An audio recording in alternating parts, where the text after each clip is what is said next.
Hey guys, in this video we're going to be talking a little bit about bad habits and what you can do to get rid of these bad habits. And in the section after this, we're going to discuss the best way to get rid of a bad habit. So, what are some bad habits? We all know some people who smoke. Now, smoking is a bad habit because of the effects it has on your health. And even the effects it has on your relationships. You know, when you're around friends, there might be some friends who don't smoke and will be offended if you try to smoke around them. Another bad habit is drinking excessively. Now, in the past video I said drinking, and having a drink now and then is okay, but drinking excessively can lead to more bad health and destroying your relationships, even your financial success, because drinking costs money, so does smoking. These just wipe out the 4 pillars of health, wealth, love, and happiness. It's like a wrecking ball, just boom, boom, boom, boom, boom. Another bad habit is eating out fatty or greasy foods commonly.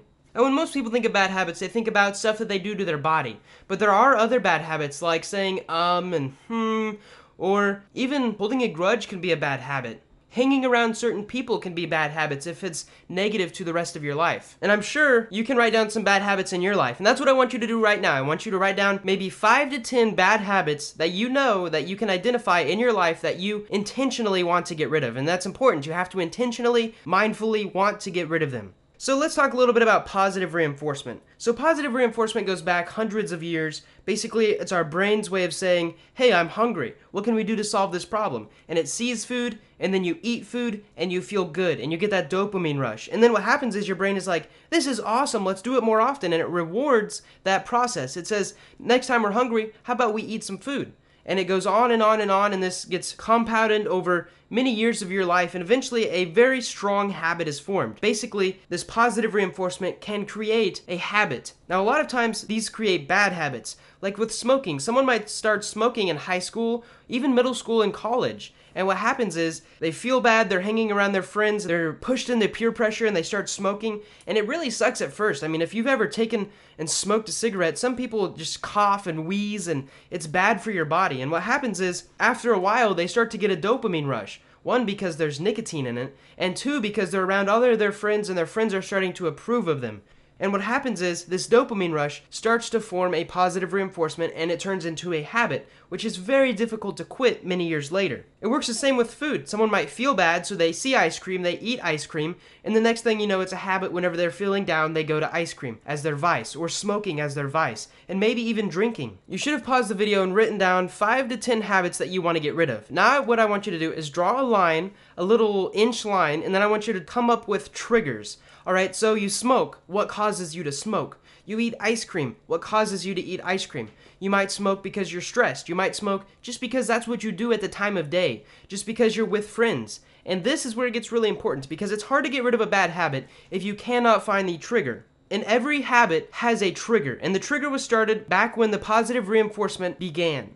Trigger could be that you are hungry. The trigger could be that you hang around a group of friends. The trigger could even be that you get home from work and you see that alcohol sitting in your fridge. And now, when we take positive reinforcement, we can use positive reinforcement to get rid of a bad habit by destroying the trigger. So, if you get rid of that alcohol when you get home, out of your fridge, eventually you will be less likely to drink alcohol. If you get rid of hanging around those friends that you always smoke around, or maybe even at that certain time of day, do something else, go for a walk. And this is one of the secret ways that you can get rid of a habit, and we'll talk about it in the next section. But find those triggers in your life and try to get rid of them. Something else that I found, there was a study, and what they did was there were people who smoked, and they wanted to try to find and analyze what they could do to make them not smoke. So one thing they did is mindfulness. And if you don't know what mindfulness is, it's pretty awesome. There's a ton of YouTube videos on it. It's basically living in the moment, thinking about what you're doing. You know, a lot of people, when they smoke, they're actually mindless. They're not even thinking about smoking. It's just a habit that they do because habits are when your brain stops spending resources on tasks, so it becomes a lower part of your thought process. Like thinking about turning on your blinker. You don't need to think about it. Your brain just goes, well, I don't need to spend extra sugar calories on this. We'll just put it in the habit process and then I can just push a button just like a computer and it'll happen. You don't even think about it. Now, when someone goes to smoke and it is mindless, this is something that you need to think about, and you have to identify the triggers to get rid of that. So let's say a trigger is going out to lunch with some friends. So that trigger, you know, all of your friends are smoking and they're eating lunch and it's midday. You need to find that trigger and just get rid of it. Basically, destroy the rest of the positive reinforcement. It'll just crumble it. Like you see food, you eat food, and then you feel good. Well, what this can do is you're hanging out with friends, you smoke, and then you feel better. If you get rid of the hanging around with friends part, that just completely demolishes the rest of it, the habit, the trigger, the behavior, and the reward. And you can just demolish that, and that's one thing you can do about positive reinforcement to get rid of a habit. Now, another thing is, back to that study. They said mindfulness helped a little bit in getting rid of smoking when people started thinking about what smoking was doing to their body. What helped like almost 3 to 6 times as effective was when they were mindful and curious. When they were curious about what the smoking was doing to the body, when they wanted to know really, like, what is this doing to my lungs? What is this doing to my family? What is this doing to make me a better person? And that's why self-improvement is really important, because you have to have that metacognition to think about how you're thinking and how you can make yourself better if you want to overcome a bad habit. And anyways, there was a higher success of them not smoking in the future if they were mindful about what they were doing, and every breath they took in of the cigarette, they were thinking, this is filling my lungs with all kinds of negative toxins, and I'm literally taking years off my life, statistically.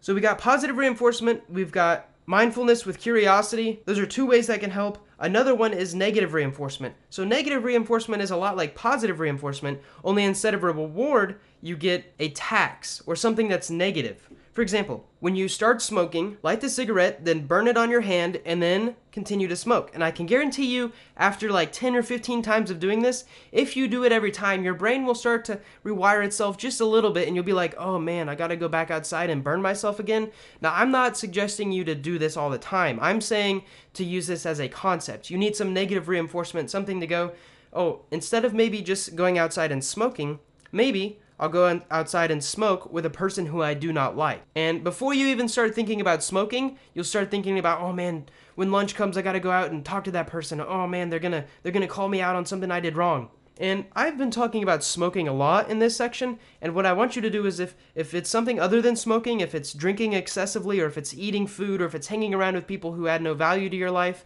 or even just something out there that it's a habit that you want to get rid of, something you wrote down on that list, I want you to convert it and reverse engineer it into this smoking example that I've been using.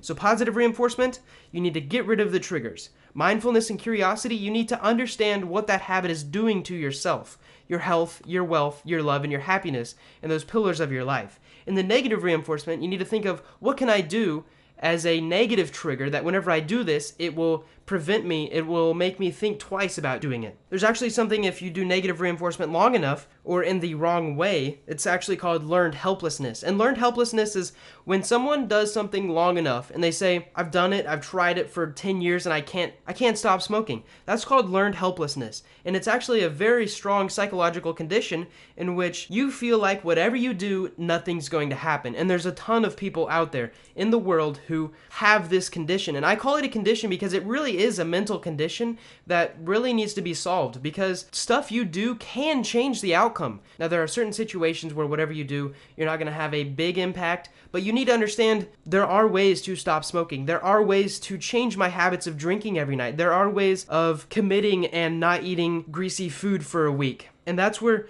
negative reinforcement comes in. Because if you do it wrong, you'll actually teach yourself that no matter what you do, it's not going to change your situation. And that's not what I want you guys to go down.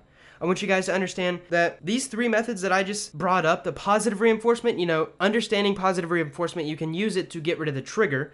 That was the first one. The second one is mindful and curiosity. So you need to understand, what is this? Every day I wake up and I text my girlfriend good morning. What is that good morning doing to our relationship? You have to understand your habits and reverse engineer them and saying, is this profiting me, or is this putting me in the hole in money? Am I losing money? Am I lowering the value of our friendship? Am I losing years of my life? And that's what I want you to do with all of those habits on that list. So that was number 2, mindfulness and curiosity. And then number 3 is negative reinforcement. And negative reinforcement doesn't work that well, but it does work if used correctly. And what you do is you find a way to make your habit less exciting, something that you don't really want to do. And that has to come from within. It's hard to make other people accountable for you. You have to make yourself accountable for yourself. So as a review, negatively reinforce something that you are doing. Some people do this with like rubber bands. Every time they do something, you can train yourself like a Pavlov's dogs. You can pull the rubber band and snap it, and eventually your brain will rewire itself to go, I don't want to do that because I don't want a rubber band snap. Number 2 is to avoid the triggers. Number 3 is to be mindful and curious and basically understanding what the habit is doing to yourself. And number 4, this is the most successful way to get rid of a bad habit. And I'm going to talk about it in the next section. And it is to replace a bad habit with a good habit, or at least something better. I hope you guys enjoy this short little clip, and let's get on to the next one. If you guys enjoyed that video and want to read the book I wrote that it came from, search Amazon for Habit Harvester or click the link in the description. The book is short enough to read in one sitting, but is jam-packed with tons of information, just like you saw in this video. In fact, I've also added a few extra stories and fixed some of the errors found in this video course. There's also plenty of amazing illustrations to aid in the learning process and keep the book fun to read. If you're interested, you can buy the Kindle version for $2.99 or sign up for a month of Kindle Unlimited to get it for free, which is what I personally use, and you get access to millions of other ebooks and thousands of audiobooks included in your Kindle Unlimited membership. When you buy the Kindle version, you don't even need a Kindle to read it. You can download the Kindle app on your smartphone, download the software for PC, or even read it on Amazon.com through their cloud server. If you want to watch the rest of the videos in this series, click this thingy or check the link in the description for a playlist. Thank you guys so much for watching.